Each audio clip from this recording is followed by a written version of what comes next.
What's going on, everybody? Welcome to the show. I'm your host today, Keyshawn. I got some more panelists today. I got Nick. Nick is finally back. Joey, salute to Joey. And I got Andrew here today.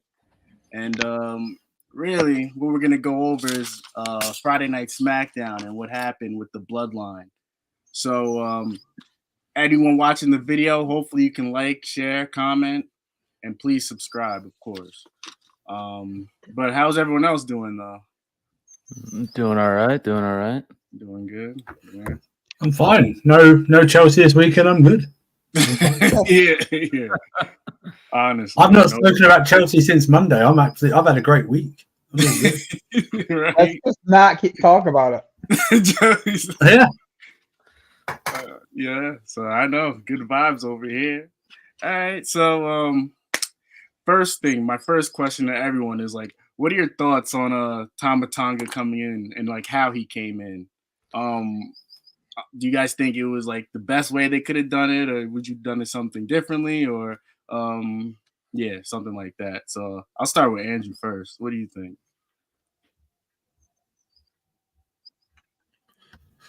I think it's the right storyline to bring him in. I think what you saw with his reaction, the reaction the fans gave him was more of I only watch WWE centric, sort of a mixed reaction. I think if it would have happened Monday, you would have had more of a reaction for him. That's more of the hardcore. They watch everything, including WWE. It's the perfect sort of him. I think he's been signed for a couple of months. There was no way he was going to go to NXT, and it's just what it is it's just a new. This is the Bloodline Civil War. That thing, that Money in the Bank between the Usos, Roman, and Solo Sikoa, that's going to look like child's play compared to what's going to happen with this Bloodline Civil War. It is the storyline that's going to take us to next year's WrestleMania. That's what it is. It's a whole year storyline. People thought the Bloodline storyline would be over after this WrestleMania. This is going to even heighten it even more. This is going to be it's perfect way to segue him in. I think it's going to lead to the draft's very important because they have to get everyone on the same show. They have to get everyone. It's going to be very important. I think Jay's going to be drafted to whatever show they're on, and you're going to see the reunion of the Usos.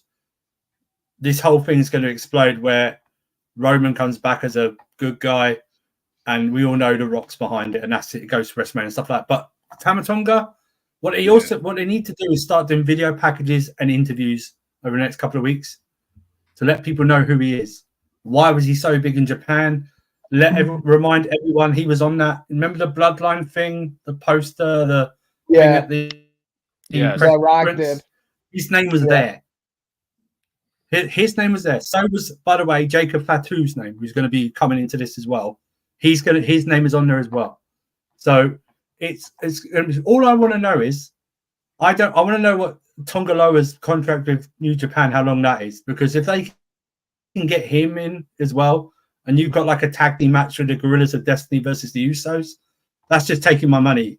Then if you make that the tag team, that's just money. But Tama Tonga, excellent addition, founding member of the Bullet Club, and listen, it just rolls and rolls and rolls. It's a great start. Keeps it going. Yeah. So what about you, Joe? What do you think about Tama Tonga joining the Bloodline? Did you like the segment as well? I love the segment. I just thought that something that just kind of irked me about the whole thing was it felt like they could have shortened up the Uso match at WrestleMania and had that whole segment at the end of the Uso match to like start that whole entire like story off in like a question mark, you know what I'm saying? Because like the Uso match was like so like bland at WrestleMania to the point where it's like I see why they did it now. Like I get it, right? Like I get why they did it. Like, but it could have been at the end of the Uso match, and it would have made the Uso match like actually like worth compelling. Yeah, on the WrestleMania. You know what I'm saying? And then you have, think and then at that point, you have Jey Uso still in the building, like watching it all happen, and like, you know what I'm saying, and like really like, because like as followers to this, we kind of had a like this has a feeling that the Usos are gonna be back together, like coming back together, like that's like the I would think that's the idea of it, right? Yeah. But it's like you could have had this at the end of that segment of that fight of WrestleMania, and then that entire thing just becomes a huge question mark for the next day, you know, or that next week. You know what I'm saying? I think, no, Joe. I think Joe. I think why they did it is because WrestleMania is so huge, right? I think it would have got lost in the shuffle at WrestleMania. I think it would have got lost. And now we're coming out of SmackDown. This is the only real big talking point of SmackDown. Plus, you had no Rock, no Roman there as well.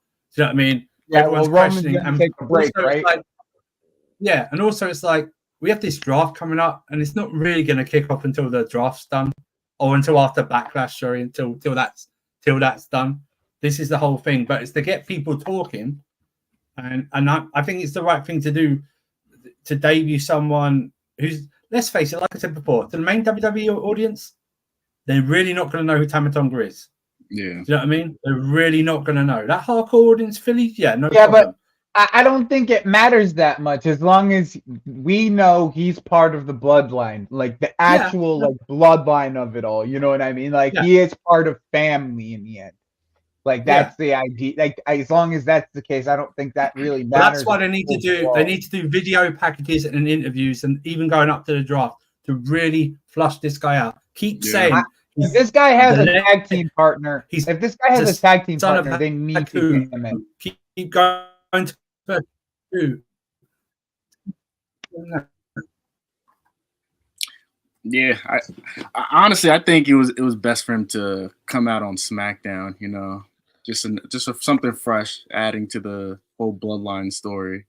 That and I feel like because WrestleMania it was like the culmination of like that particular story.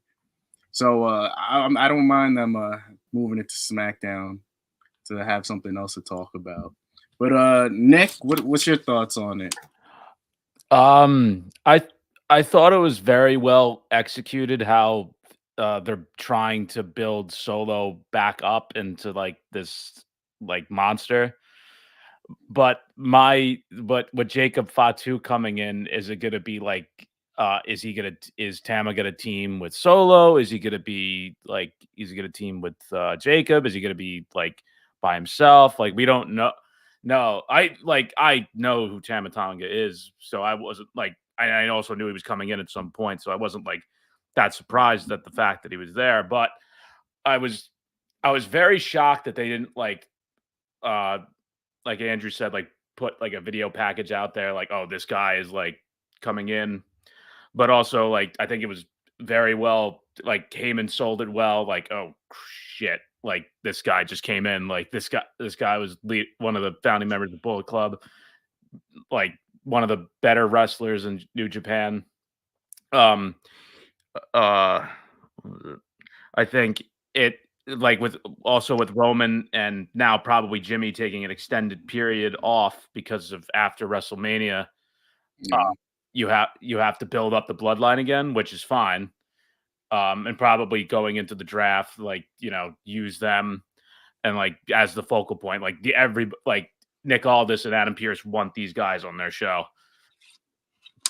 Yeah, definitely 100%. And like honestly, I don't mind the video package, like having it like right after he debuts, because you know it adds a little mystery to it. Like, who is this guy? They obviously know he's going to be related to the bloodline, so off that alone, they're going to want to look up who is this Tama Tonga guy. How is he related? So next week, I would definitely want to see them like show like clips of New Japan, maybe like him there and doing things like that. But ultimately, yeah, I think that was a great segment. Paul Heyman sold it like just perfect. He was so scared and Solo. Yo, Solo, he's so good too, and I hope this really builds him up as like I That guess was the best presentation of Solo. That was the best presentation of Solo since he debuted. It was funny to me because he was like, "Oh, losing, there's consequences." Solo hasn't won a match all year. Solo has not won a match. He beat Where's John that Cena. consequence? Like, Yeah, I was like gonna say 30 something. Yo, yeah, he hasn't won since Cena, but it's gonna be great for him. So here's my next question. So we already see Tama Tonga coming in. We know Lance is gonna be there and Jacob's gonna be there. When do you see these guys coming in? You think it's gonna be like the week after another member comes, or like they might wait till like a PLE to slowly bring these guys in? I think the draft's important, and I also think they will cost Jay the world title at Backlash. Like Solo and Tama Tonga will cost him the world title. It draws it all there you in. go. That's the idea. And I think then that will lead to the Usos reuniting. You then got a tag match between Solo and Tama Tonga against the Usos. And then I think Jacob had 2 debuts and crossed the Usos. This all builds up. This all builds up to somehow around, I think we all know it's going to end up like The Rock's going to be the one pulling the strings, the final boss. This is his bloodline because Roman failed. And it all matters when Roman comes back. Because Roman's going to come back, trying to assert his authority, but they're going to turn on him. We all know that. Roman's coming back as a good guy. He's coming back in the feud with The Rock. They're going to position him as a good guy. He's going to be the completely same character, but all you're going to do is cheer him. That's all it is. He's not going to change his character whatsoever. It's going to be OG Bloodline against a new Bloodline. I think Manj put it in the chat. That's going to be a War Games match in Survivor Series. This is how long we're stretching it for already. We're already stretching Survivor Series already. That's how they can play along. That's how it can go along. That's how I think it's going on. I think, slowly but surely they'll bring these guys. For sure, and that's why slowly I think surely. Yes, I think Or the draft maybe is actually very unique. I agree. They could just bring out new people right in the draft. Yeah, I could definitely see that. But I think I don't know about you guys. Just have I think bring they're out going to draft these new people that they have on the roster. I think they're all going to be drafted to Raw. You think the Why whole do you say bloodline Raw? Because it's a longer show. It's a longer What? show. They can stretch it out. It's a longer show. They can stretch it out, and then it's going to go to Netflix as well. Well, not Raw's only gonna go that, to Netflix. if you put it in a perspective, if you want to put it in a perspective, Becky and Seth are both taking breaks too after WrestleMania, and they're both Monday Night Raw. So you could probably and they haven't signed new contracts either. And they haven't signed new contracts either. I don't think that will be an issue, to be honest. No, I think they'll sign. I think they'll sign because you're not going to listen. I like AEW, but the way it's run, it's like a crap factory over there at the moment. But it's like I can see this is the first draft I'm really interested in years because Triple H is doing this draft. This is his draft. And he's not gonna. No matter what people think, you can think SmackDown's a secondary show, no problem. But he's not going to do that because everyone forgets that outside the US, every other WWE show is also going to be shown on Netflix. In the UK, it's going to be shown on Netflix as well. All the stuff's going to Netflix, so we're not even going to have like the. That's just going to be awesome. Honest to God, you are going to see. This is what it's fascinating. It's so fascinating. This Bloodline storyline. I do not. I tweeted out a week ago. This is in my top 3 storylines, and I've been watching wrestling a very long time. It's up there. I mean, it can't quite hit it yet, but I tell you what, it's getting near Austin McMahon things. It can't, yeah. And it's lasted longer. It's lasted longer than Austin McMahon. Yeah. It's going on 4 years. It's going to be nearly 5 years by the time next WrestleMania ends up. You can add. How many family members can you add? You can add everyone. There's a bunch. The whole roster will be Samoan. Listen, you could honestly add. You could honestly with the draft, you could put Nia Jax on the new one against Naomi with the OG bloodline. You get female wrestlers involved. It's honestly the best storyline for the past 10 years, hands down. It's not even close. Easily. No storyline that touches in all of wrestling. No storyline touches this. It's amazing. Yeah. I'd have to. I'd have to still argue that the Bray storyline is a very very close one to it. I know Which that one? the late longevity Bray's storyline, like throughout Bray's time in wrestling, I thought is as compelling as. But it had some stale moments, but I thought it just like the Bloodline has had stale moments. Yeah, the Like Firefly Bray Wyatt's Funhouse was entire good. yeah, the Firefly Funhouse, and that storyline I thought was fantastically written and So done. Vince ruined it. I agree until they let So, some bald guy beat him in like 3 minutes in Saudi Arabia for the belt, and then I lost interest. So that's that. that and the Hell in the Cell match was like, come on. Oh, and the red God. light. Yo. Oh God. How do you have a disqualification in Hell in a Cell? Oh my God, I can't even with that. That was Yeah, crazy. but you were talking about like wrestling things here. I'm talking just like story, like specifically I on the know what you storyline mean, side man. of things. It just I know. brought me back to like how Vince ruined it all. So Yeah. but yeah, with Triple H, hopefully that's not gonna happen whatsoever. So my last question, real quick. We know it's gonna be Rock versus Roman, of course, and we also know Rock's gonna take some time off with his movies, and Roman's probably just gonna take some time off in general.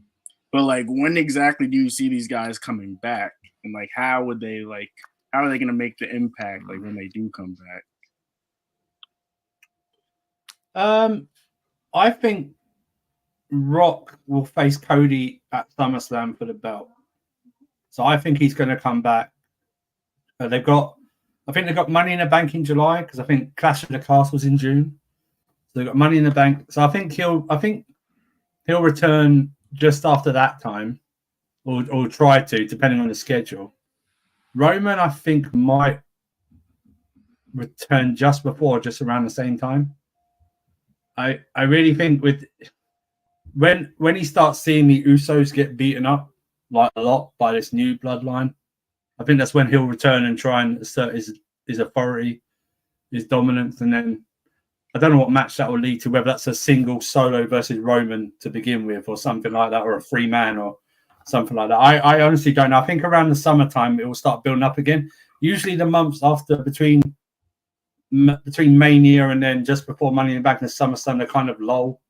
Yeah. They're kind of low in terms of that. So plus they don't need. It's ironic. They don't need either at the moment. I don't think. No, they don't need them. Nah. So could be that time. Depends if Rock can make it back by SummerSlam, or they put off the match with Cody and have it at like next year's Royal Rumble or something like that. And then I'm hoping he comes back at SummerSlam. You think that they'll try and stretch Rock versus Cody to like the next Mania? Well, there was a rumor this week that Rock wanted to face Cody in next year's Mania and then put off the Roman match till 2026. And I was thinking, what? What? How would you get another? They're gonna stretch. I know. How would you get another year out of it though? And then I'm thinking, how many? I just don't. What I'm thinking is maybe if Rock can't make SummerSlam, they do the Cody Roman rematch at SummerSlam in Cleveland because it's the only one in the States between Mania and then. And somehow something happens there when it leads, and then Rock and Cody can happen at Rumble, and and it just rolls in. It just rolls into more there. But that all depends on Rock's schedule. I don't know how many. I think he's one film or something. I don't know. Is it the Moana film? I think he's filming or something like that, live action or something. Mm-hmm. Depends the schedule, I suppose. Yeah, it really does depend. But and also it's like. Can he fit in the schedule and still keep in like ring shape between now and then? Do you know what I mean? Is he still going to be able to do that? Yeah, I don't know if he can do a singles match, maybe a tag 6-man or. It would have to be like a singles match with like a no DQ sort of like stipulation, so he can go out the ring for like 10 minutes and like walk around, and smash the heads into tables and something like they did with the tag match, sort of. Mm-hmm. Yeah, I could definitely see them do that. I hope he comes during SummerSlam. Joey, what do you think? When do you see Rock and Roman coming back? I would say probably SummerSlam's probably the best bet for like timeline, just based off of like how much time they probably need off. Like specifically like The Rock and like the schedule that he was talking about before with Pat McAfee specifically beforehand. So it sounds like 3 to 4 months he's gonna be off. He's gonna film a movie called Mama Rhodes. That's hilarious. Mama Rose. And then I think the storyline with it depends with Roman. I think it's really specifically determined on how far along they get with the storyline with Solo and Tama and those guys. Like, we'll see. I think, but I think really it's going to be round about SummerSlam. I think. I can hope and pray. What about you?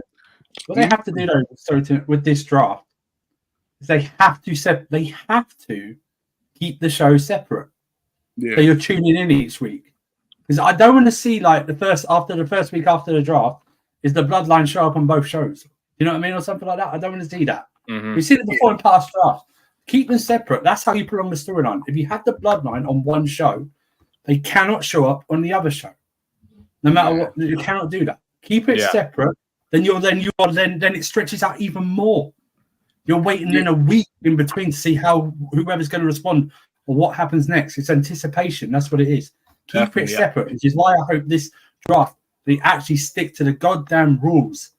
They keep saying, and then with like 2 weeks, but one guy's showing up. It's like, what are you doing? What are you like last year's draft? They did it, and then Paul Heyman showed up on Raw like 2 weeks later. It's like, what? You got drafted to SmackDown? What are you doing here? Do you know what I mean? Just keep them separate. That's how you're going to prolong this whole storyline even more. If the fans go, if us four go, Jesus Christ, what happened on Raw? Ah, damn it, I'm going to have to wait a whole another week to see the response of what happened on Raw. Yeah, oh no, they're going to show up on SmackDown in 4 days. That's fine. No yeah, I think Triple H has been doing a pretty good job with that. You know, letting Raw, Judgment Day run Raw pretty much throughout the year, and the Bloodline on SmackDown. I would say if they were to do it like during the draft, I think like probably The Rock would have something to do with it to get them all on one brand. They could use that.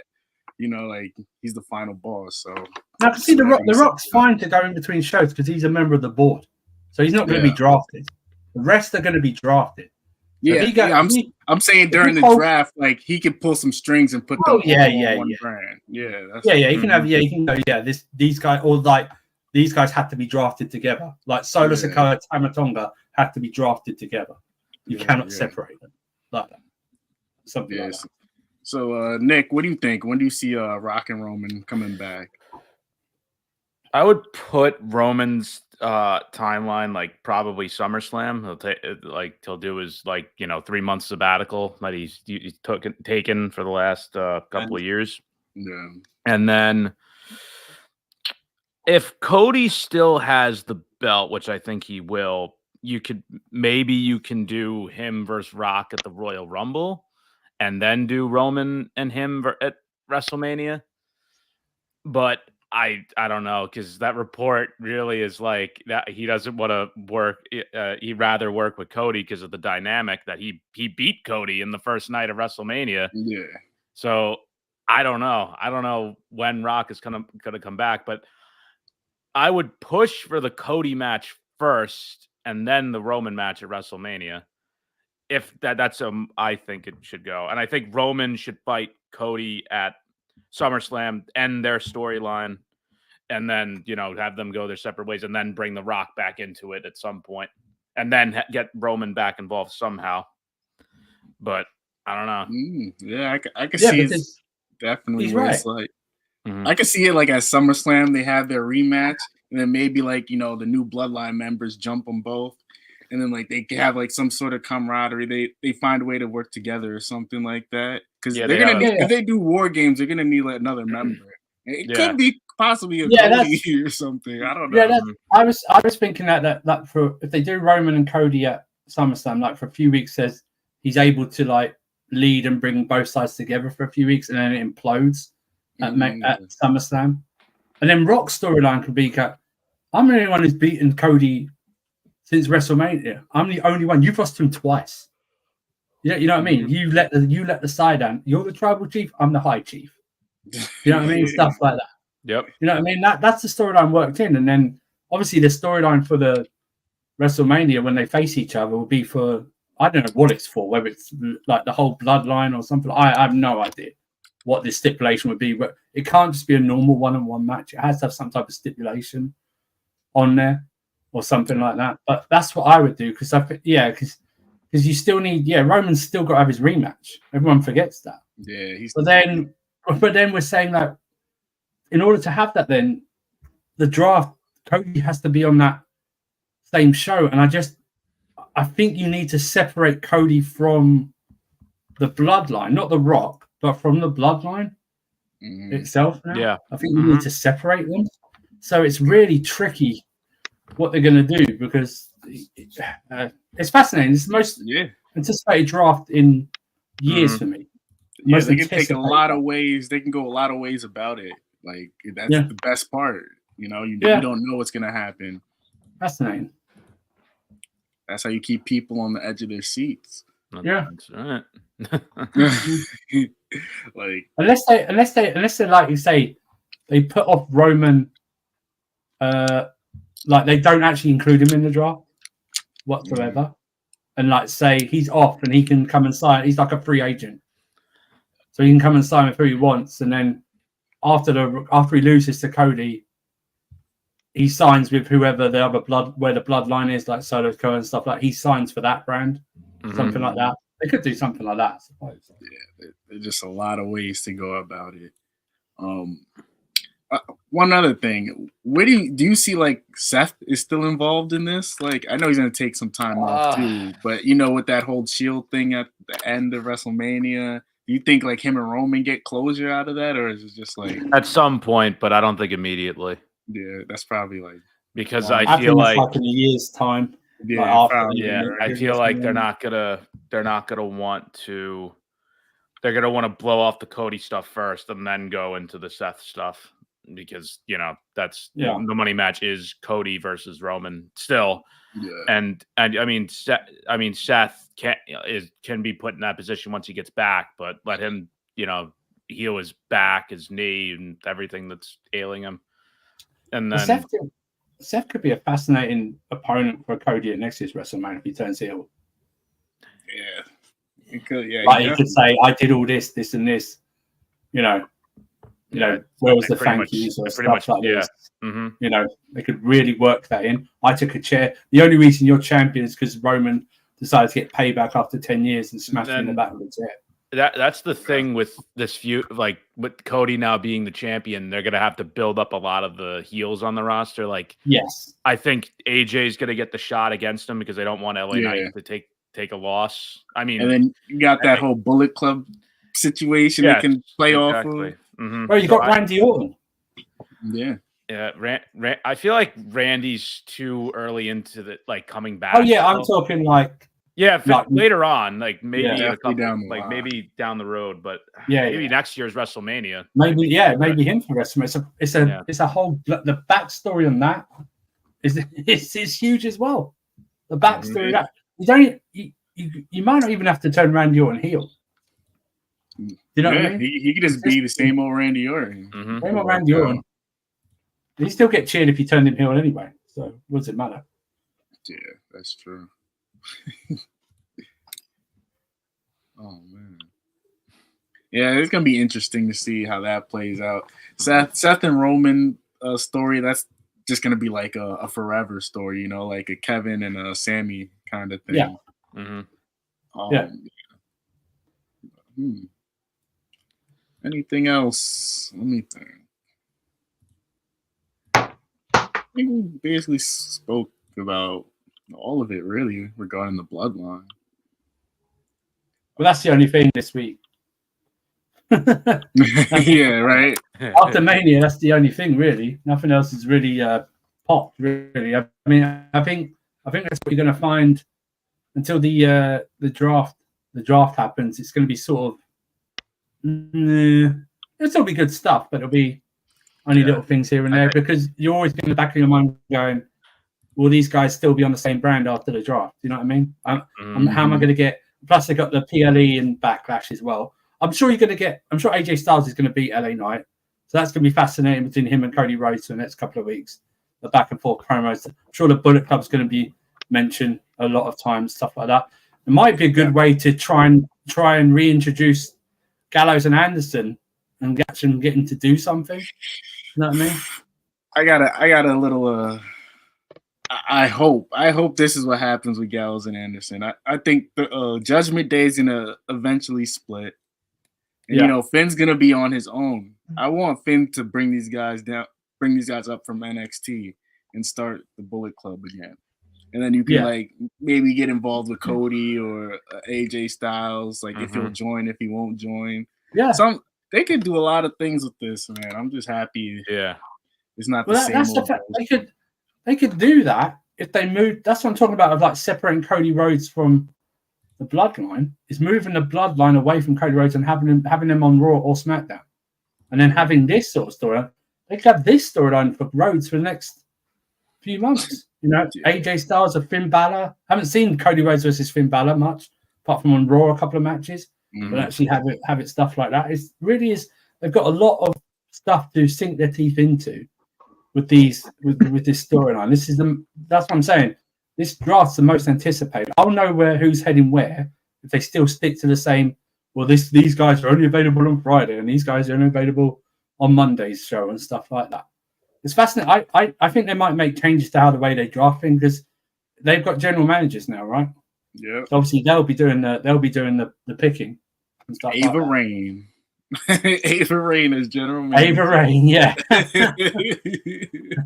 Ava Rain, yeah. She drafts the whole Bloodline to NXT. That's the reason to watch NXT now. That would be great. Everyone on NXT. That would be honestly insane. But I think I'm gonna wrap up here, guys. It was a good stream, Great to have Andrew here. Great to have Nick here again. Hopefully, everyone, when you see this, like, share, and subscribe. And that's pretty much it. Just stay tuned for the next show. I don't know when and where, but it's gonna happen. I promise. So, all right, guys. I'm signing out.